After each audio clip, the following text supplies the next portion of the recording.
Olá, boa noite. Começa agora mais um programa Grandes Temas, aqui na TV Universitária. O programa de hoje vai discutir o agrotóxico na mesa do Potiguar. E para o debate, contamos com a presença de Tarcísio Bezerra, diretor técnico da Emater, o Instituto de Assistência Técnica e Extensão Rural do Rio Grande do Norte, José Antônio de Moura, coordenador da Covisa, a Coordenadoria de Vigilância Sanitária de Natal, Alexandre Magno Martins do Amaral, conselheiro da Câmara de Agronomia do CREA, Conselho Regional de Engenharia e Agronomia do Rio Grande do Norte, e Manuel Cândido, presidente da Federação dos Trabalhadores na Agricultura do Rio Grande do Norte. Sejam todos bem-vindos e obrigado por terem aceitado nosso convite. Bom, o tema hoje bastante instigante, né? Agrotóxico na mesa do consumidor. E tem muita gente que não sabe o que é agrotóxico. Então eu perguntaria a Alexandre do Amaral, que é engenheiro agrônomo do CREA. Alexandre, o que é agrotóxico, afinal? Bom, tem vários nomes, né? Agrotóxico, chama agroquímico, o veneno, defensivos, como algumas empresas acham melhor chamar, mas tudo é a mesma coisa. Pesticidas também? Pesticida. São substâncias químicas, né, sintéticas, feitas em laboratório, né, que tem, basicamente, hoje os mais usados são os carbamatos, os piretroides, né, organofosforados. São substâncias químicas aplicadas nas lavouras visando eliminar as supostas pragas, né, que se chamam, né, que na verdade não seleciona qual inseto vai matar, mata tudo. Então o agrotóxico, o agroquímico, ele tem essa função de auxiliar o produtor no combate às pragas das lavouras. Tarcísio, você que é da Emater, e como é que é a real situação da utilização do agrotóxico, desses pesticidas, no Rio Grande do Norte? Bem, em primeiro lugar, a gente precisa situar a Emater nesse contexto. A Emater, a Extensão Rural, foi criada na década de 50, quando estava sendo iniciado no Brasil a questão da necessidade de aumentar a produção e a produtividade agrícolas. Então, a gente começou a trabalhar pensando nesse sentido. E havia um incentivo muito grande de uso de adubos químicos e, ao mesmo tempo, para aumentar a produtividade das culturas, nós teríamos que usar o que, na época, chamávamos de defensivos agrícolas. Por que defensivos? Porque se dizia que estavam defendendo as culturas das pragas. E aí a gente começa a entrar num debate mais específico, porque até quando é que o inseto passa a ser praga, né? Então isso é um detalhe técnico muito interessante, porque nem todo inseto vira praga, né? E nem toda praga é inseto. Rato também pode ser uma praga, mas não é um inseto, né? Mas, atualmente, hoje, a Emater trabalha com a seguinte filosofia. Nós trabalhamos prioritariamente com o agricultor familiar e estamos desenvolvendo um trabalho de educação ambiental, no sentido de fazermos uma progressão dessa agricultura tradicional que usa o agrotóxico e o pesticida, para uma agricultura agroecológica que use minimamente possível produtos químicos para a sua produtividade. Embora a gente saiba que, em alguns casos, é extremamente difícil, é quase impossível você produzir sem usar agrotóxico. Mas essa é nossa intenção, trabalhar e orientar o agricultor familiar, especialmente o agricultor familiar, que é a nossa prioridade, a usar o mínimo possível de agrotóxico na sua produção. Porque o nosso objetivo final é fazer com que o produtor melhore de vida, melhore de situação econômica, mas levando para a mesa do consumidor uma comida saudável, da melhor qualidade possível. Estamos aqui com o Zé Antônio, que é da Covisa. Zé Antônio, o consumidor potiguar, ele consome muito agrotóxico, veneno, pesticidas? Boa noite. Infelizmente, né, nós, brasileiros, o Brasil é um país que é um dos maiores consumidores de agrotóxico do mundo, né? Todos sabemos disso, é lamentável. E nós, a nossa realidade enquanto potiguares, enquanto na Natalense, nosso estado não fica diferente, né, desse cenário. É preocupante, porque eu acho que o pano de fundo que está disso aí é o nosso modelo, né, de produção, é uma reflexão, é um modelo de produção do agronegócio.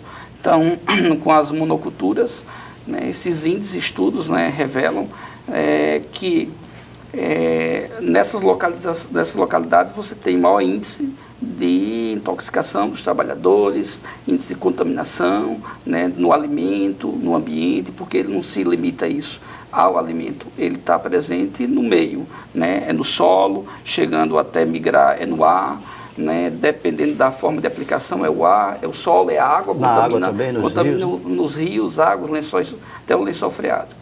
Então, é um grande desafio de saúde pública, né, a gente ter como enfrentar. E alguns países, o que é bastante contraditório, é que, né, os agrotóxicos, como o colega estava falando, né, que ele vem com a década de 90, desde a década de 90, ele prometia o que era a Revolução Verde, né? Quanto à Revolução Verde, a gente diria que banindo essas pragas, a gente eliminaria a fome, né?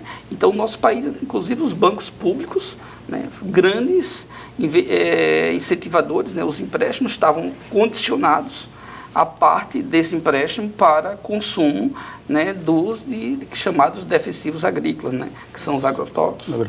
E nós, enquanto saúde coletiva, a gente tem, porque hoje não temos nem como mensurar. Primeiro, são análises caras, complexas, nós temos poucos laboratórios no Brasil que são credenciados, né, para fazer detecção. No Rio Grande do Norte faz? No Rio Grande do Norte, credenciado não.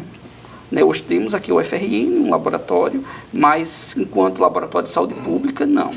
Né, nós temos o ITEP, que é o referencial do Norte-Nordeste, que toda a produção do Vale de São Francisco, né, e daqui do estado mesmo, o que só faz análise de produtos que vai de exportação, né, onde a Europa, normalmente os países que estão recebendo, eles têm um controle muito mais sério, bem mais rigoroso com relação a isso.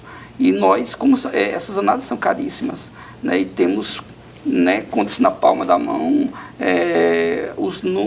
como eu já falei... A gente poderia dizer que então o consumidor potiguar está um pouco desprotegido, menos do que o consumidor europeu, americano? Seguramente, nós consumidores brasileiros, nós estamos completamente desprotegidos, né, e ele vai, dependendo da classe, né, ele se acumula até no tecido adiposo, né, é complicado até a detecção, os sintomas são confundidos com outras doenças, né, então você pode, às vezes tem casos que são confundidos como depressão, suicídio, e vários estudos universitários, até uma professora do Ceará, tem várias correlações, né, áreas de relato de suicídio com essas áreas, né, então, de grandes plantios. Mas isso é muito grave, né? É muito grave, é muito sério e não é nada novo. Né, então, hoje é agrotóxico, ele até saiu de moda, né, que entraram os transgênicos, né, que são as mesmas empresas, né, as grandes empresas, que produzem, que manipulam, então elas saem do cenário, saem desse cenário de uma coisa para outra, prometendo, né, como tem trocentos mil estudos que comprovam a correlação. No Rio Grande do Sul, trabalhadores de fumo, da plantação de fumo, né, e também tem a questão até cultural, que o homem, ele como esse macho, né, ele se expõe até mais, né, ele acha que, como tem essa questão de gênero que é interessante, que não precisa da proteção, então casos de castração, né, de muitos homens. Então você até durante um mês, chega a ter em torno de 20 casos de câncer de testículo, né, trabalhadores dessa região. Sr. Manuel Cândido, e o trabalhador, né, que além de consumidor, trabalha diretamente ali com o veneno, com o agrotóxico. Qual é a situação hoje do trabalhador do Rio Grande do Norte? Pois é, começando aqui por onde ele terminou, né? Na verdade, os agrotóxicos, eles são aplicados pelos trabalhadores, na sua grande maioria. Nós que somos os responsáveis para aplicar esse agrotóxico nas plantas. Então, o nosso risco é muito maior. Além da gente consumir, como você bem disse, né, também somos quem aplicamos. Até um certo período, era muito penoso isso, quer dizer, a aplicação era feita naquelas bombas costal, né, quer dizer, você andava com ele nas costas. Então, negócio terrível. Isso está sendo, aos poucos, né, substituído, aplicação pelos tratores, até avião, né? Mas é um negócio muito cruel. Tá? O trabalhador, ele é instruído, ele está consciente desse risco que ele corre? Olha, nós procuramos, por exemplo, a FETARNE e os sindicatos dessas regiões, nós realizamos campanhas salariais na área da fruticultura, na região canavieira, tá? E existe, na verdade, um acompanhamento permanente, não só por nós da FETARNE, pelos sindicatos, mas levamos também o Ministério do Trabalho, através das suas delegacias, né, aqui do Estado, a esse acompanhamento. Denunciamos, né? Então existe uma certa, dentro das nossas convenções, a obrigação, né, dos patrões, né, dessas empresas de fornecer todos os equipamentos, né, que possa evitar, né, que ele se contamine tanto, né, com esses agrotóxicos. Agora, nem sempre isso ocorre porque a gente não está lá todo dia, né? E existe, muitas das vezes também, uma certa reação por parte do trabalhador de não querer usar aquelas máscaras, porque disse que incomoda, mas há um certo acompanhamento, exigência, cobrança de nossa parte, está nas convenções escrito isso. Então, ele tem a informação. Agora, o uso desses equipamentos de proteção é que muitas das vezes é como eu já disse, né? Nem sempre os trabalhadores costumam usar, não acredita, talvez, acha que por mais que a gente debata, discuta, né, isso com eles, fazemos seminário, né, uma série de coisas, né, interessantes, mas existe de nossa parte essa luta muito grande desde muito tempo, né? Dessa resistência. Alexandre, mas isso também, né, para não dizer que é só no setor patronal, também na nossa agricultura familiar. Aí, talvez é onde corre mais frouxo, né? Porque nós não fiscalizamos eles, nós orientamos, mas a fiscalização mais precisa está exatamente ligada à questão das empresas, tanto da fruticultura como também da região canavieira. Alexandre, o CREA tem acompanhado essa problemática? Outra coisa, existe algum estudo, alguma coisa que revele que em alguma região do estado se utiliza mais do que em outra e, por conseguinte, pessoas mais doentes? E existe também alguma norma na utilização desses pesticidas? Vamos lá, começar pelo CREA, né?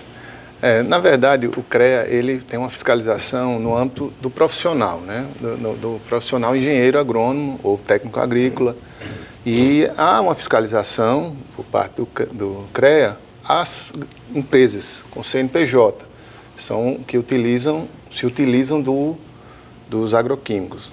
Então, é feita uma visita, solicita-se da empresa uma planilha de saída desse produto que deu baixa do estoque para usar na lavoura, e aí ele tem que ter uma anotação de responsabilidade técnica e um profissional responsável por aquilo ali, com um receituário agronômico, que para se comprar, a lei hoje obriga que se tenha um receituário agronômico, com todas as especificações do que você vai usar, para onde vai usar, a quantidade, a dosagem, e aí é feito um acompanhamento disso.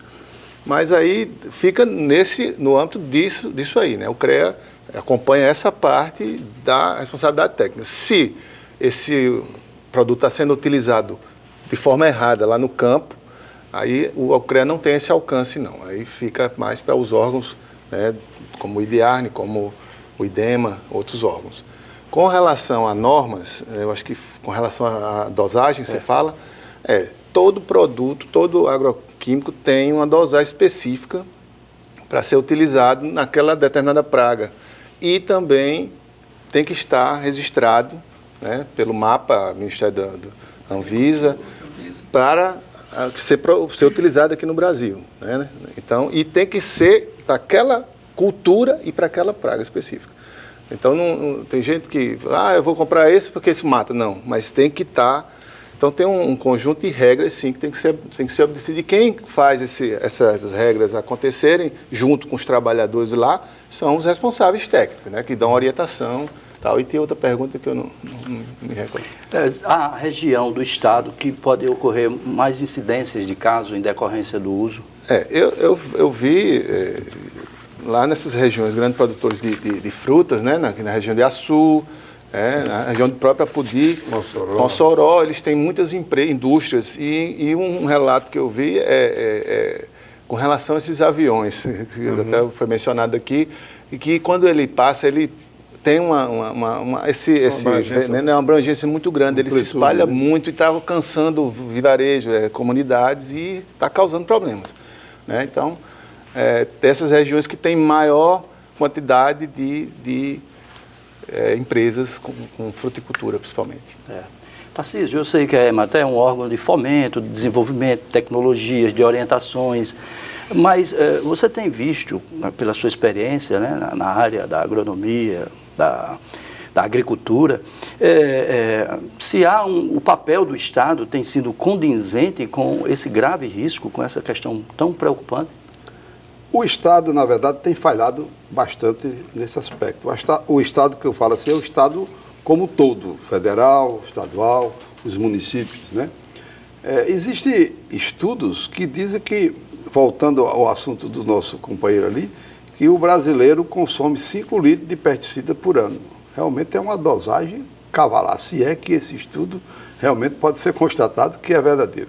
Se for verdadeiro, realmente é uma dose muito grande. Mas existe toda uma regulamentação, a Lei 7.802, de 89, se não estou enganado, que determina como é que se cadastra, como é que se certifica um produto para ser usado na agricultura. Então, ele passa por 3 ministérios, o Ministério da Agricultura, que faz uma análise da importância agronômica, econômica daquele produto, passa pelo Ministério da Saúde, por intermédio da Covisa, para analisar os efeitos daquele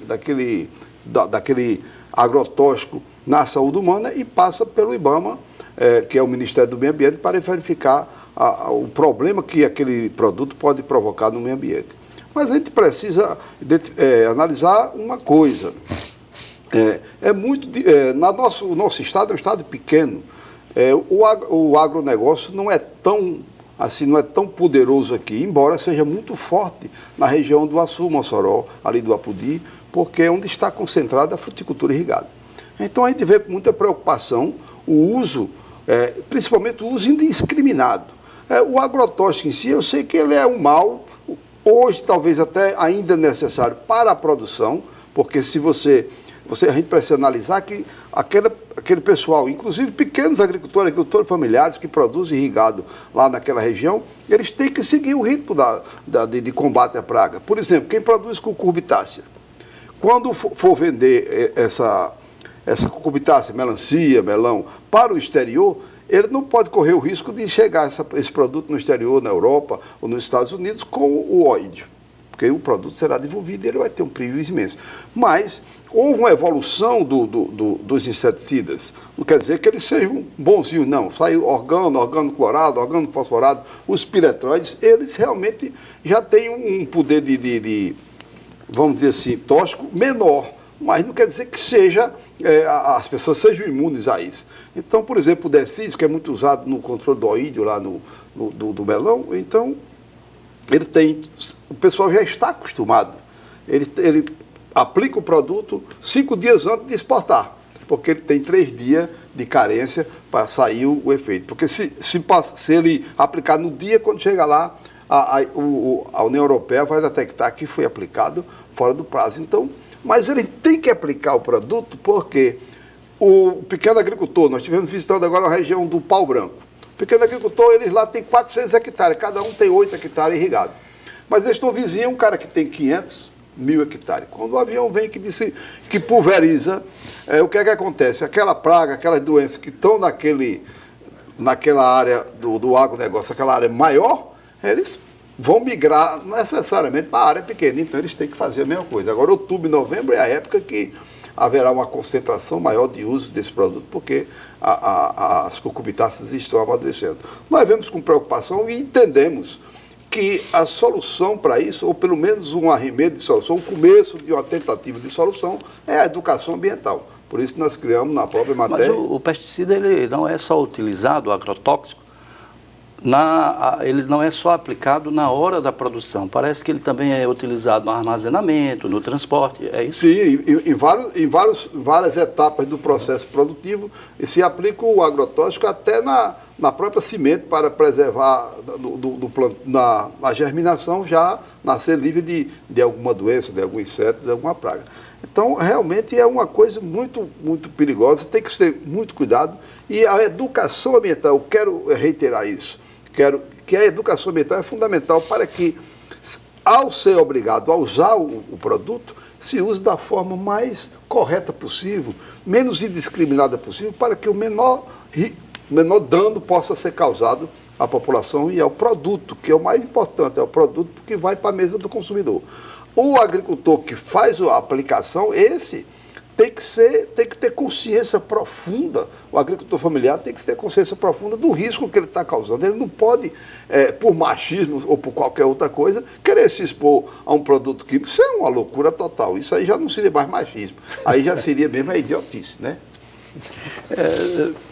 Doutor José Antônio, o senhor que é químico também, né, além de ser da Covisa, o senhor falou aqui de algumas doenças como consequência do contato com os agrotóxicos. É verdade que o agrotóxico fica dentro, circulando no sangue das pessoas e às vezes pode até passar de algumas gerações? Teve algumas classes, como os organoclorados, né, que foi banido na década de 80. Então, era uma classe, né, de agrotóxico, né, que essas moléculas eram bastante resistentes, permaneciam no ambiente até 60 anos, 40, 60 anos. E elas tinham afinidade pelo tecido, pelas gorduras. Então, você tem uma absorção dérmica, né, na pele. Então, isso aí você vai também até no leite materno. Até hoje, trabalhos, né, em regiões produtoras, né, dessas monoculturas, enfim. Aqui mesmo no Vale, estudo no leite materno. Você encontra resíduo de pesticida no leite materno. Né? Então, a teratogenicidade vai depender também da classe dessa molécula. Esses agrotóxicos, hoje, que são utilizados, esses melhores, entre aspas, né, que são os carbamatos, piretróides, fosforados, eles têm um efeito extremamente preocupante, não mais essa molécula, né, terrível, como o DDT, mas temos um desafio, né, desses outros que são moléculas num curto entre aspas, né, porque nós comemos, por exemplo, exemplo aqui de Natal, em 2000, a Vigilância Sanitária coordenou um projeto na área de Gramorezinho, né, uma região aqui da cidade, que abastece, ou pelo menos abastece em torno de 70%, né, do mercado interno com hortaliças.